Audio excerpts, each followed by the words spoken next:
Notre mère toute belle. L'homme créé à l'image et à la ressemblance de Dieu garde en lui la quête de Dieu. Et Aristote nous dira que l'homme cherche l'unité, la beauté, la bonté, la vérité. Et à travers cela, découvre le Père qui l'attire à lui.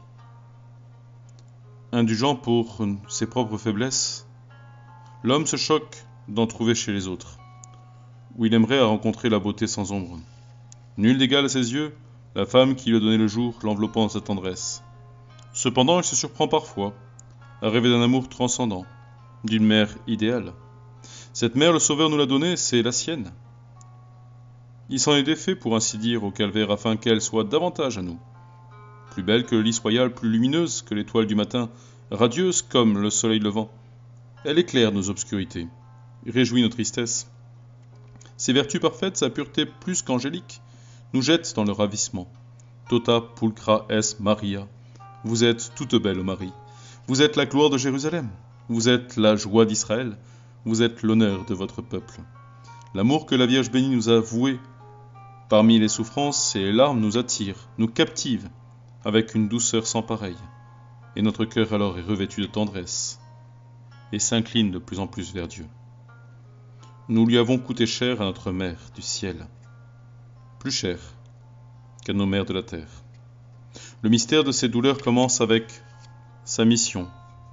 Dès la première heure de l'incarnation, ne cessant de creuser en son cœur des abîmes à peine figurés par le calvaire, dont le glaive en est la marque, elle s'est pour nous pécheurs, ses enfants adoptifs, plongés dans l'offrande de sa vie.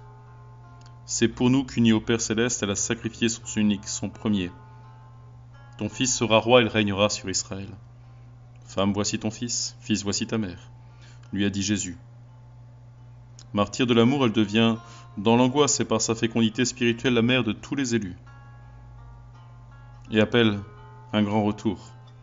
Élevé de terre, le Seigneur attire à lui tous les hommes, et nous donne Marie sa mère, pour que nous puissions tourner nos yeux vers la croix, et ne pas avancer les poings fermés sur cette terre, mais les mains ouvertes. Son dévouement est admirable et unique, et pourtant parmi ses fils, nombreux sont ceux qui l'outragent, qui sont dans l'indifférence, et qui n'ont pas découvert l'amour de la mère. Si une mère t'oublie, moi je ne t'oublierai pas. J'ai écrit ton propre nom sur mes propres mains. Ceci s'accomplit dans les mains du crucifié. Ceci s'accomplit dans les mains ouvertes de Marie au pied de la croix, qui donne ainsi à tout homme de découvrir la croix comme victoire sur notre souffrance et sur le non-sens de cette terre. Dans sa maternelle affliction, Notre-Dame nous invite à réparer pour les ingrats, à faire amende honorable pour tous les blasphèmes et offenses contre son cœur immaculé. Répondant à son appel avec l'élan le plus filial, aimons-la pour tous ceux qui l'oublient, la méconnaissent et la blessent. Soyons fidèles aux pratiques de piété qui l'honorent et surtout donnons-lui la consolation de retrouver en nous, en chacun de nous, les vertus dont elle fut toujours la parfaite modèle. Les samedis du mois sont là pour réparer les offenses faites à Marie.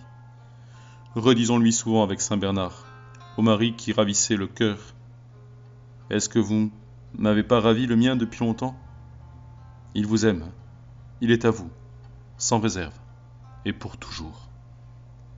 Ô Marie, mère très délaissée, par tous les gémissements, par tous les soupirs de votre cœur, par toutes les douleurs et par toutes les plaies de votre âme, je vous en prie, daignez consoler mon âme à son dernier passage, lavez ses taches dans vos larmes, recevez-la entre vos bras maternels, comme vous avez reçu le